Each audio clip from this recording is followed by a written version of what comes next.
My best friend, Laurel Elliot, has gotten brainwashed by the infantile mindset. She ends up buying 10 boxes of strawberries just so she can eat the strawberry mousse glacee during the Midsummer Festival. Instead, I just whip up some chocolate ganache. In my previous lifetime, Laurel had threatened the strawberry seller, Dave Hoffman, over the phone to refund her the money. On top of that, she even used AI to generate images of spoiled strawberries. I transferred Laurel the money immediately, saying that I'd pay for the strawberries. But that was when Laurel widened her eyes. I've already used AI to generate spoiled fruits so that the shopping platform can deal with this incident. Since you're that rich, you might as well spend all that money on a small bean like me. After advising Laurel multiple times to not do that, she finally conceded. But Dave showed up on my doorstep with a blade in hand the next day. Only then did I find out that not only did Laurel not pay for the strawberries, but she also drove the seller up the wall with her actions. To my horror, Laurel was quick to pin the blame on me. Dave, Cassie is the one who refused to listen to me and kept making things difficult for you on purpose. I couldn't stop her at all. Before I could react, Laurel pushed me out immediately. When I opened my eyes, I've returned to the day Laurel is about to cause trouble. Upon noticing that I've already made chocolate ganache out of the ingredients meant for the strawberry mousse glacee, Laurel drops the pot into the trash can. Oopsies. I can't hold the pot at all. It slipped out of my cute whittle hands. I stared hard at my best friend, Laurel Elliot. Since all the whipping cream is gone, and I've sent you money for all the strawberries, I'm leaving, I said. After all, survival was my absolute priority in this life. It came before anything else. But just as I reached the door, Laurel stepped forward to block my exit. You used up all the whipping cream, and now you think you can just walk away? What about my strawberry mousse glacee? My expression turned cold. I was immediately reminded of how she had shoved me into the path of a seller's lunging knife in my past life. Now here she was, making my stomach turn by acting all cute and innocent, just like a baby. I swallowed my burning rage while she puffed out her cheeks and continued her relentless tirade. I bought 10 whole cartons of organic strawberries just so we could make strawberry mousse glacee today. You turned all my whipping cream into chocolate ganache, and now you're the one throwing a tantrum at me. Seeing that she wasn't going to let me leave, I confronted her. What about you? First, you used AI to generate photos of rotten fruit and treated everyone like idiots. Then, you threw the chocolate ganache I made straight into the trash can. Laurel unbotheredly wrapped her arms around mine. Cassie, I know you mean well. You're just scared the seller is going to cause me trouble, aren't you? I evaded her hand, so it was left hanging in midair. Her expression stiffened briefly. But a whole carton of strawberries costs over $40 a basket out there. The seller wanted to charge me that much at first. I just chatted with him for a bit, and he agreed to sell it to me for just $20. She paused, then continued. Since he could drop the price by that much, it just proves he was ripping people off in the first place. This small bean was just trying to protect her own rights. I pointed at the heap of strawberries. You were the one who kept pushing for a discount until he finally gave in. Then, after buying them, you filed for a refund, claiming he was manipulating the market. Do you have any idea how much the shipping costs are for just 10 cartons of strawberries? Laurel's eyes widened. How could you say that about a cutie patootie like me, Cassie? I was just making sure he faces a little consequence. Her voice pitched high before she quickly dropped it back into a soft whine. You don't understand how so many sellers take advantage of people these days. If this bean weren't smart, she'd get scammed too. She pulled out her phone and shoved it in my face. On the screen, a video showed a carton of strawberries bursting open for no apparent reason. Their inner flesh was pitch black with a sticky, slimy liquid oozing out, and they looked completely rotten. I was so speechless that I almost laughed, but I managed to hold it in and keep a straight face. Doesn't it look realistic? The platform's customer service will definitely approve the refund request the second they see this, Laurel added. As for the chocolate ganache, you were the one who used my whipping cream without permission first. I didn't even hold a grudge against you for that. I shoved Laurel away. Since the ingredients are gone, let's make the strawberry mousse glacee another day. Midsummer Festival is still a few days away anyway. She looked momentarily stunned before saying, but you used to do whatever I asked you to. So, I calmly refuted. Laurel stepped closer, grinning. So, you're a certified 5-star pastry chef, and this small bean just really wants to eat the strawberry mousse glacee you make. Laurel pointed at the trash can and added, even if you ruin the whipping cream, you can still make a strawberry cake. It doesn't matter if we don't have cake molds. You can figure something out, right? Didn't you always used to say that a truly great pastry chef doesn't blame their tools? Anyway, I'm not letting you leave if you don't bake something today. Her words sent an icy chill down my spine. Something was deeply wrong with Laurel. I could even feel a cold sweat breaking out across my palms as she locked her dark, intense stare on me, as if making sure I wouldn't bolt for the door the next second. It was uncanny, almost as if she knew something terrible was bound to happen today. After all, given her usual temperament, she would have long pouted and thrown a massive tantrum if I refused to cater to her whim in the slightest. But today, she wasn't just patient, but she also refused to let me leave. She wasn't throwing a spoiled, playful fit. In fact, she was just trying to keep me trapped here. Everything in my past life had happened too fast. The moment I finished making Laurel's mousse glacee, I barely had time to catch my breath before I was brutally murdered. That was why I had overlooked so many details. When Laurel saw that I remained silent, she assumed I had given in, and the corners of her lips curved slightly. "That's more like it," she said in a sickeningly sweet voice and reached out to pull my arm. "Cassie, stop being mad at me, okay? I know you have a soft heart, and there's no way you'd actually abandon a cutie pie like me for real." But when I avoided her and left her hand hanging in midair, a flicker of displeasure crossed her face. "Now that's enough. Go to the kitchen and bake the cake already. I'm absolutely craving your baking." She half-dragged and half-shoved me into the kitchen before rummaging through the cabinets for baking supplies and turning around to walk out. As I stared at her from behind, I couldn't help but find her increasingly unnerving. Even if Laurel had brainwashed herself into this infantile mindset where she couldn't understand the gravity of her actions, it made no sense for her to drag me all the way back from abroad just to make her a dessert. This felt more like a trap orchestrated for me instead. But why would she do that? Laurel and I had known each other for at least 10 years. My parents treated her like their own daughter, and in all these years, I had never once mistreated her. When Laurel noticed the silence in the kitchen, she immediately marched back in and locked her eerie gaze on me. "Why haven't you started yet, Cassie? Are you missing some ingredients?" Suppressing my panic, I calmly shook my head and replied, "No, everything's here." She let out a sigh of relief, and a bright smile lit up her face again. "That's great." I was worried for a second. As she spoke, she excitedly leaped forward to show off the ingredients. "See? I had everything prepared pretty well, right?" My expression remained calm as I replied, "Yeah, you were very thorough and got everything you needed." A smug smile appeared on her face, but I turned around and stared into her eyes, smiling, though it never reached my eyes. "In fact, you're so thorough, it looks like it was planned out in advance." Laurel's body visibly stiffened before she burst out laughing again. "Why are you being so weird today, Cassie? 10 cartons of strawberries are a lot. We get sick of them if we only made mousse glacee, so I bought ingredients for cake, too. Besides, you're a world-famous pastry chef. You flew all the way back just for me, so of course I would want you to make a little extra. It'd be fun showing off to my friends." I smiled and continued whisking the eggs as I asked, "Laurel, have my family ever treated you badly over the years?" No matter why Laurel was going to such lengths to get me killed, remembering everything we had been through together should be enough to make her call off her malicious thoughts, if she had a single shred of conscience left. But Laurel didn't even blink. She unbotheredly leaned her head against my shoulder and softly whined, "Of course not. Cassie, you and your parents treat me incredibly well, and that's why you're my favorite people. So don't let this little thing come between us, okay?" My gaze darkened.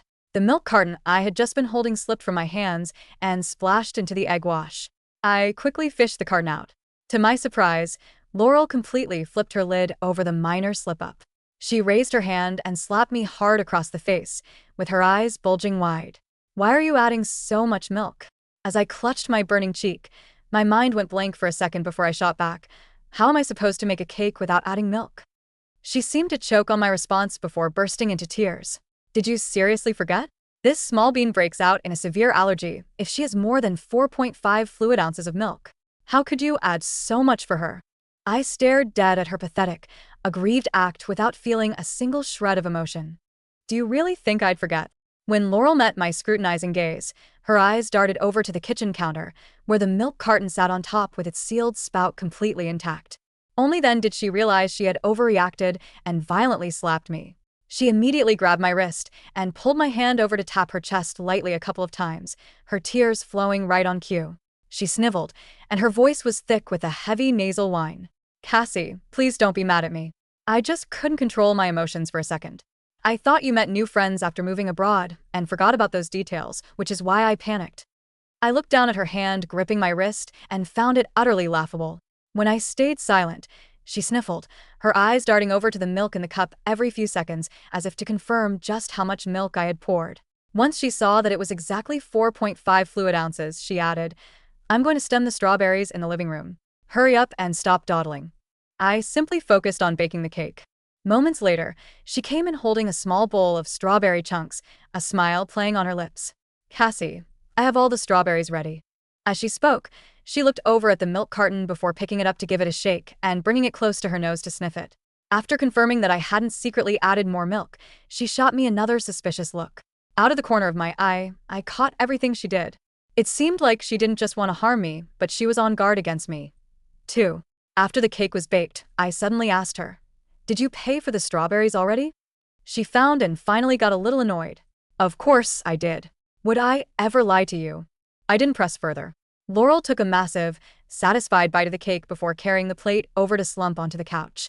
Every now and then, she would mumble a complaint at me. "Cassie, if you'd made this for me from the start, none of this would have happened. I wouldn't have had to slap you, too. Now my hand still hurts." I said nothing.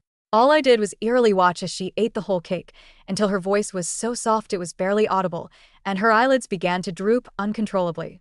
"Cassie, why am I suddenly so sleepy?" Deep down, my heart was terrifyingly calm. "We've been running around all day. You're probably exhausted." She mumbled an agreement and collapsed onto the couch, her breathing instantly smoothing out. Of course, I hadn't forgotten that Laurel suffered from a milk allergy if she consumed more than 4.5 fluid ounces. Furthermore, her allergic reaction was falling into a comatose state. So, while she was busy prepping the strawberries, I had secretly poured 9 ounces of milk and topped the carton back up with water. After all, she was the one who refused to let me go in this life. And now, I wasn't going to run away anyway. I looked down and fished for her phone out of her hand. Just like in my past life, Laurel hadn't intended to pay for the order at all. The username on the shopping app and the shipping recipient for the strawberries had been changed to my name at some point. My expression turned cold. It hit me that Laurel was using my name to make things tough for the strawberry seller, Dave Hoffman. That explained why, in my past life, Dave had completely broken down and stabbed me the moment he heard Laurel call my name. I tapped into Laurel's chat log with Dave. As my fingers flicked through page after page, my expression grew darker with every swipe. Dave had a polite tone the whole time. "Hello, please complete payment for the strawberries. I've shipped all 10 cartons to you, and you can't just use AI to fake rotten fruit images to force a platform refund. You said you needed them to make desserts, so I went out of my way to pick the ripest ones for you. I already gave you every discount I could manage. This really isn't a small sum of money for me." But Laurel acted as if she couldn't understand basic human speech. Operating under my name, she started spouting utter garbage.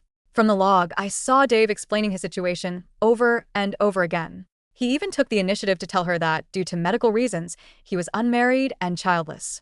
However, he had spent the last few years sponsoring 3 students, which added to his heavy financial strain. One of the students had just finished their SAT and got into a prestigious college, while the other 2 were already in college. He was carrying their entire tuition and living expenses entirely on his own. Every line he wrote was a desperate plea for Laurel to show him mercy, but her reply made my vision go momentarily dark with rage.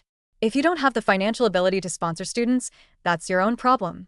People only end up childless because they've done immoral things in life. Are you just trying to build up good karma now? If you want to play the saint, stop asking for money, or it won't just stop at being childless." Dave fell into a long silence after that, before replying with a single line. "Don't push me." I locked the screen and shoved the phone back into Laurel's hand. She was dead asleep with a faint smile hanging on her lips. The anger I had been suppressing exploded. The strawberries averaged about $20 per carton, which meant the total bill was $200. I had sent Laurel the money, yet not only did she refuse to pay, but she also used my name to humiliate Dave relentlessly. No wonder he had been driven to his breaking point. In the end, she dumped all the blame on me and had me killed. The truth behind the trap Laurel had set up for me was likely uglier than I had imagined. My expression turned cold as I lunged forward and slapped her right across her face. But to my surprise, the slap immediately woke her up. Her eyes weren't fully open yet, and she looked utterly dazed. "What the hell are you doing?" she snapped.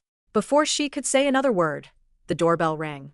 Judging by the timeline, this was the time Dave had broken in and stabbed me to death in my past life. Laurel went rigid all over, and all traces of sleepiness vanished from her face.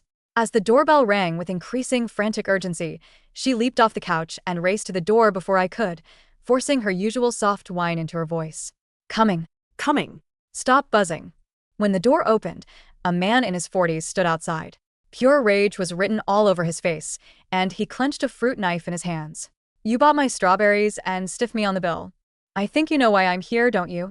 Colors completely drained from Laurel's face when she saw the knife in his hand. Just like in my past life, she scurried behind me and immediately shifted all the blame to me. Dave, it was Laurel.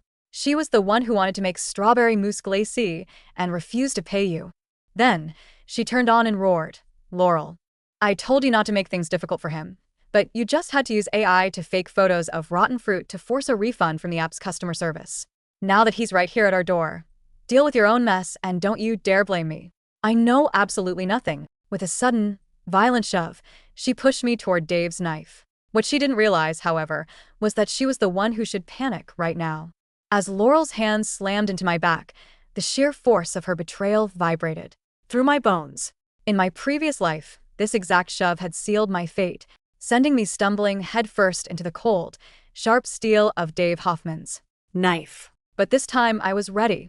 Even before she lunged, I had already shifted my center of gravity, planting my feet firmly onto the slick hardwood floor. The moment I felt the pressure of her palms against my shoulder blades, I didn't resist. Instead, I executed a sharp, calculated sidestep. With no solid target to absorb her force, Laurel's momentum carried her entirely forward. Her timing couldn't have been worse. The concentrated dose of lactose she had just consumed was rapidly flooding her system. Her reflexes, usually sharp, enough to spin webs of lies, were sluggish. Her knees buckled under the weight of her own acceleration, and she pitched forward with a desperate, strangled gasp. Dave's eyes went wide, blinded by a cocktail of grief, financial ruin, and sleep deprivation. He had raised the fruit knife instinctively, expecting a confrontation. He hadn't expected a body to be thrown directly at him. Watch out, I shouted, reaching out to grab Dave's wrist. My grip clamped down on his forearm just as Laurel collided with him. The sheer force of her fall knocked both of them to the ground. The fruit knife slipped from Dave's fingers, clattering loudly against the baseboard before sliding under the entryway cabinet. For a second, the only sound in the foyer was the heavy, ragged breathing of 3 people. Laurel lay sprawled across the floor, clutching her stomach. Her face, which had been flushed with malicious excitement just seconds prior, was now rapidly turning a pasty, sickly white. Red, blotchy hives were already beginning to bloom along her neck and jawline. Cassie, she wheezed, her voice stripping away its high-pitched baby facade, replaced by a raw, genuine panic. My throat. I can't breathe. Dave scrambled backward, his back hitting the wall. He stared at his empty hands, then at Laurel, and finally at me. He was trembling violently, the adrenaline of his murderous intent evaporating to leave behind nothing but sheer terror. I didn't stab her, Dave stammered, his voice cracking. I didn't touch her. You saw it, right? I didn't do anything. I know you didn't, Dave, I said, my voice remarkably calm as I stood over them. But she tried to make sure one of us ended up dead today. I knelt beside Laurel, whose fingers were desperately clawing at her own throat. The milk allergy was no joke.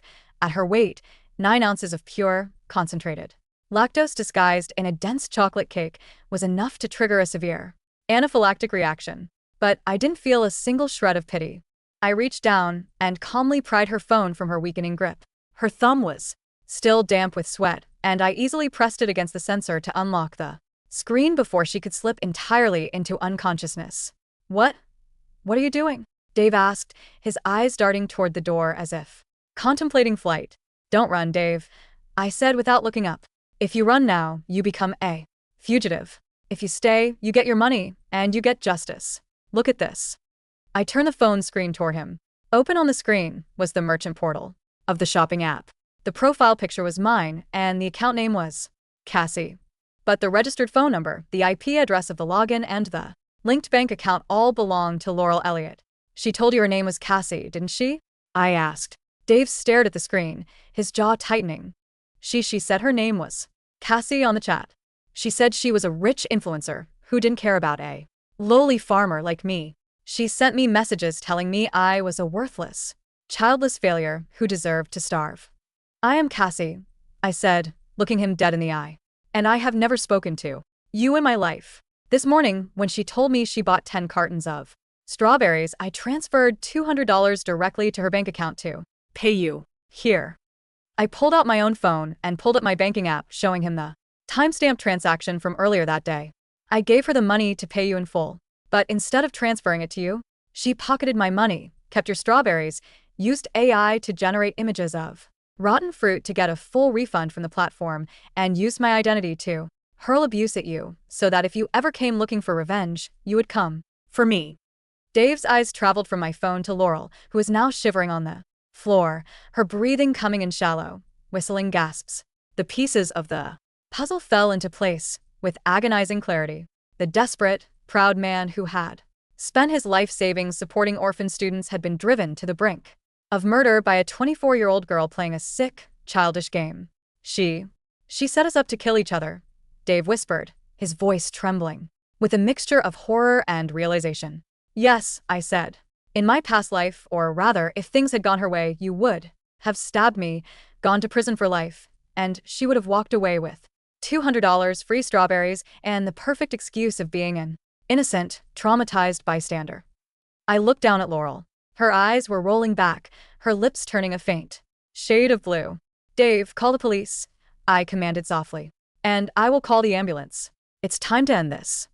Within 15 minutes, the quiet hallway of my apartment complex was flooded with the flashing red and blue lights of emergency vehicles. The paramedics rushed in first, immediately administering an EpiPen to Laurel and hoisting her onto a gurney. She was semi-conscious, mumbling incoherent, childlike whimpers as they secured her oxygen mask. "See Cassie," she gurgled, her swollen eyes finding me through the crowd of medical personnel. "Hurts, help me." I stood by the doorway, my arms crossed, watching her get wheeled out without a single trace of warmth on my face. "Save your breath, Laurel. You'll need it for the questions." Behind the paramedics came the police. 2 officers, a seasoned veteran named Officer Vance and a younger deputy, stepped into the apartment. They immediately secured Dave, who was sitting quietly on the bottom step of the building's stairwell, his head in his hands. He didn't resist when they placed him in handcuffs. "We received a call about a domestic disturbance and an attempted stabbing," Officer Vance said, his sharp eyes scanning the room, resting briefly on the fruit knife still lodged under the cabinet. "Who is the tenant here?" "I am," I said, stepping forward. "My name is Cassie, and I am the one who Called you. I handed Officer Vance my phone, which already had the recorded kitchen surveillance footage queued up. "Before you take any statements, I need you to watch this," I said. The officer frowned but took the device. The younger deputy leaned in to watch. Over his shoulder, on the screen, the high-definition footage from my kitchen pet camera played out in brutal clarity. It showed Laurel entering the kitchen, her face twisted in a smug, mocking sneer as she checked the milk carton. It showed her delivering a stinging slap across my face, a blow so loud it echoed through the speakers. It showed her gloating as she ate the cake, boasting about how she had scammed the strawberry idiot. And finally, the camera in the hallway captured the climax, Laurel opening the door, screaming false names to confuse Dave, and violently shoving me directly toward his lunging figure. The officer's expressions grew progressively darker. "This isn't just a dispute over strawberries, is it?" Officer Vance asked, handing the phone back to me. "No, irablia." "It's identity theft, fraud, extortion, assault, and attempted voluntary manslaughter by proxy. And I have all the digital evidence documented, right here." The next morning, the sterile, bleached smell of the city hospital did nothing to soothe the tension thick in the air. I walked into the recovery ward, my lawyer, Mr. Harrison, walking half a step behind me. As expected, the Elliot family had already assembled in full force. Laurel's mother, Helen Elliot, was hovering over the bed, stroking her daughter's hair, while her father, Richard, paced the floor, his face red with anger. Laurel herself was hooked up to N4, her swelling mostly gone, but she was still putting on her signature show, pouting her lips and whimpering like a wounded puppy. The moment Helen saw me enter, she let out a sharp, theatrical gasp and stormed over. "You." "How dare you show your face here?" Helen hissed, her fingers clawing at the air. "Our baby almost died because of your jealousy. You knew she had a severe allergy, and you poison her. You put milk in that cake." Richard stepped up beside his wife, pointing an accusing finger at me. We. Treated you like a second daughter, Cassie. And this is how you repay us? By. Trying to murder our little girl over a silly misunderstanding about some fruit? Laurel shrunk back into the pillows, pulling the hospital blanket up to her Chin. Cassie, why did you do it? I just wanted to eat cake with you. I'm. Just a small bean. Why do you hate me so much? I stood perfectly still, letting their venom wash over me. Beside me, Mr. Harrison remained silent, his briefcase clasped firmly in his hand. Are you finished? I asked quietly. Finished? We're going to ruin you, Helen shrieked. We've already spoken to the police. We are pressing full charges for attempted murder by poisoning. I thought you might say that, I said, gesturing to Mr. Harrison. My lawyer stepped forward, opening his briefcase and pulling out 3 neatly bound folders. He handed one to Richard and one to Helen, leaving the third on the bedside table next to Laurel. What is this rubbish? Richard muttered, flipping the folder open. These are the certified transcripts of your daughter's bank accounts, her IP login history, her text logs with the strawberry vendor, and the medical examiner's preliminary report on the milk carton found in my kitchen. I explained, my voice chillingly devoid of emotion. Richard's eyes scanned the first page, his brow furrowing. This is... Your daughter, Laurel, has been using my identity to conduct online fraud, I said, taking a step closer to the bed. She altered her delivery profile to my name, Cassie. She took the $200 I transferred her to pay for the strawberries and kept it for herself. Then she used AI generation software to fake images of rotten produce to blackmail the platform and the seller. Laurel's whimpering stopped. Her eyes darted toward the folder on her bedside table, her pale face turning even whiter.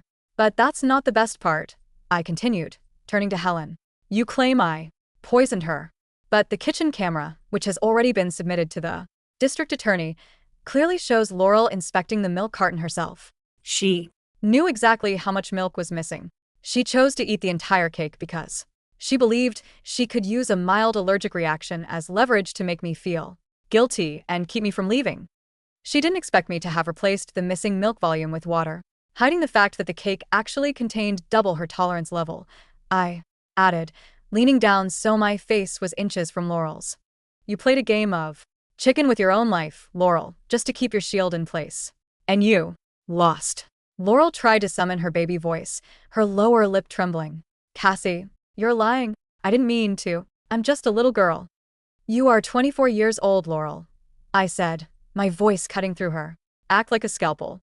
And in exactly 10 minutes, the police officers waiting in the hallway are going to enter this room and place you under arrest. Wait. Cassie, wait. Richard Elliot's arrogant demeanor shattered instantly. He grabbed my arm, his voice suddenly sounding hollow and desperate. We can settle this. We've known each other for 10 years. Our families were practically blood. Think of your parents.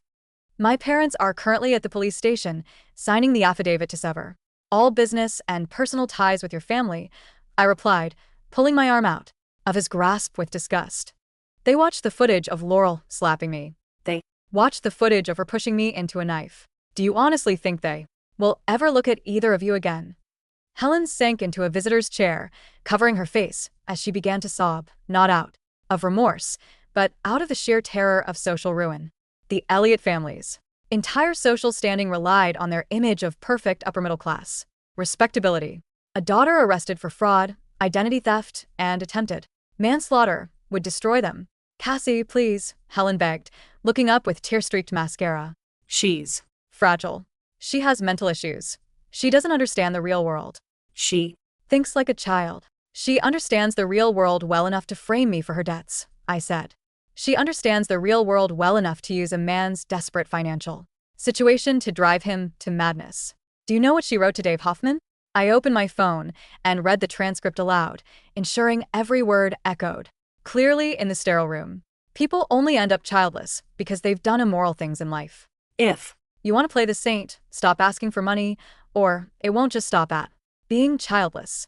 The silence in the room was deafening. Even Richard looked at his daughter with a sudden flash of revulsion.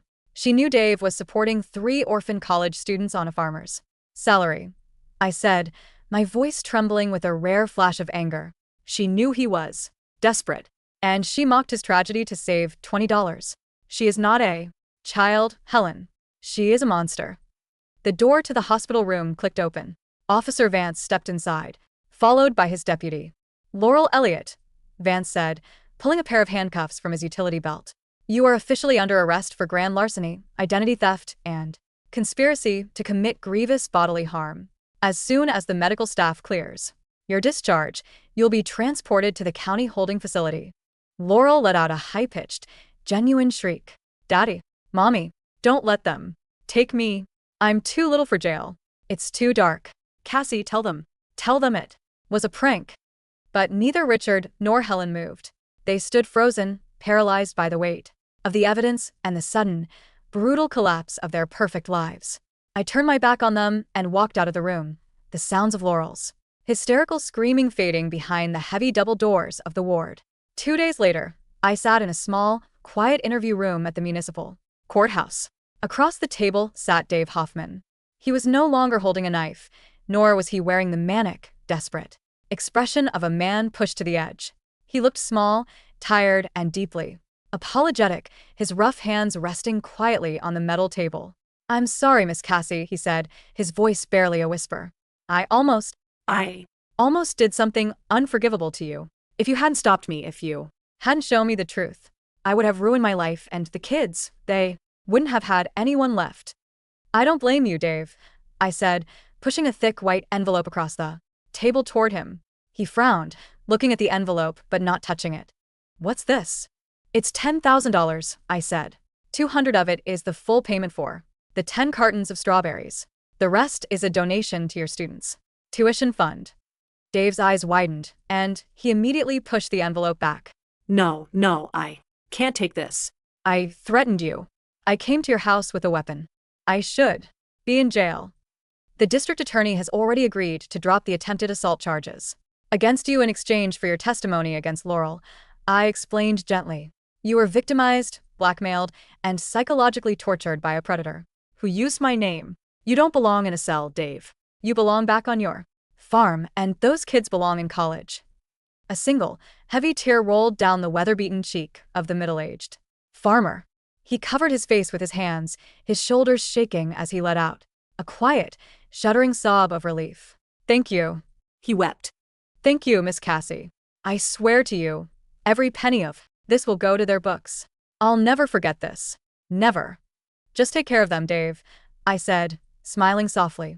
And next time if someone tries to scam you, call me first. The trial of Laurel Elliot was not the grand, dramatic affair she had undoubtedly envisioned in her twisted, spotlight-seeking mind. It was a swift, cold, and calculated dismantling of her entire existence. Her defense attorney tried everything. They brought in a paid psychologist who testified that Laurel suffered from developmental regression and infantile personality disorder, arguing that she lacked the capacity to understand the consequences of her actions. But the prosecution, armed with the evidence my legal team had meticulously gathered, crushed the defense within hours.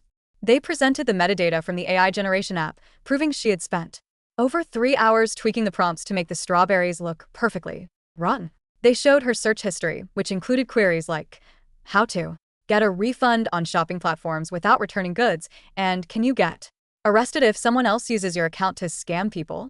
The jury didn't see a small bean. They saw a cold, calculating fraudster who used a childish facade to manipulate everyone around her. When Laurel was called to the stand, she tried one last desperate play. She wore a simple, oversized pink sweater, kept her eyes wide and watery, and spoke in a soft, trembling whisper. I didn't know the bad man would get so mad, she whimpered, looking at the jury. I just wanted to make yummy cake for my best friend. I'm sorry if I made a mistake. The prosecutor stepped up, his expression hard. Miss Elliot, did you not transfer the $200 Cassie sent you to Dave Hoffman? I forgot. She mumbled. You forgot. The prosecutor pulled up a slide on the courtroom projector. Then, why did you transfer exactly $200 from your primary savings account to an online boutique store to purchase a designer handbag just 20 minutes after Cassie sent you the money? Laurel gasped, her eyes darting around the room like a trapped animal. And when you shoved Cassie toward the door, the prosecutor pressed his voice, rising. Why did you scream, Laurel? Deal with your own mess if you weren't actively trying to trick the armed seller into killing your best friend under your name? I was scared, she shrieked, her baby persona completely vanishing, replaced by a shrill, venomous tone. She deserved it. She was always so perfect, always looking down on me. She's rich, she's a famous chef, and she wouldn't even make me a stupid cake without complaining. Why should she have everything while I have to beg for scraps? The courtroom fell into a stunned silence. Laurel realized too late what she had done. She quickly covered her mouth, her eyes wide with horror as she looked at the jury. The mask had slipped entirely. The small bean was gone, leaving behind only a bitter, envious, and dangerous young woman. The jury deliberated for less than 2 hours. Laurel Elliot was found guilty on all counts. Due to the severity of the identity theft, the financial extortion, and the clear intent to cause physical harm by using Cassie as a human shield, the judge sentenced her to 5 years in a maximum security state penitentiary, with no option for early parole. As the bailiffs stepped forward to cuff her, Laurel screamed, kicking her legs and throwing herself onto the courtroom floor. No. You can't do this to me. I'm too cute for jail. Mommy. Daddy. Help me. But Richard and Helen Elliot sat in the gallery, their heads bowed, refusing to look up as their daughter was dragged out of the courtroom, kicking and screaming like the toddler she had always pretended to be. 6 months later, the crisp, cool air of Paris was a welcome change from the stifling drama of my old life. I stood in the kitchen of my newly opened pâtisserie, the warm, rich scent of melting chocolate and toasted hazelnuts filling the air. Outside the large glass window, the cobblestone streets of the city were bustling with locals and tourists alike, all lining up to try the pastries of the newly returned, world-famous chef. My phone buzzed on the counter. I wiped my hands on my apron and picked it up. It was an email from my lawyer in the States containing a brief update on Laurel's incarceration. According to the report, Laurel had tried to continue her infantile act in the state penitentiary. On her first week, she had dropped a tray of food in the cafeteria, pouting and whining. Oopsies. I can't hold the tray. It slipped out of my cute little hands. The reaction from her fellow inmates had been swift and brutal. The prison block leader had promptly slapped her across the face, warning her that if she didn't grow up and clean up her mess, her next meal would be eaten off the concrete Floor. Since then, Laurel had reportedly become the quietest, most obedient inmate in her block, spent her days scrubbing toilets and staying far away from trouble. I smiled, a quiet, peaceful expression, and deleted the email. I didn't hate Laurel anymore. In fact, I didn't feel anything for her at all. She was simply a ghost from a past life that I had successfully rewritten. Chef Cassie, my assistant, a young French girl named Elodie, called out from the prep station. The fresh strawberries from the local market just arrived. Should we start on the summer mousse? I walked over to the wooden crate, picking up a large, plump strawberry. It was perfectly ripe, deep red, and smelled of pure summer sun. Yes, Elodie, I said, a genuine smile spreading across my face. Let's make something beautiful.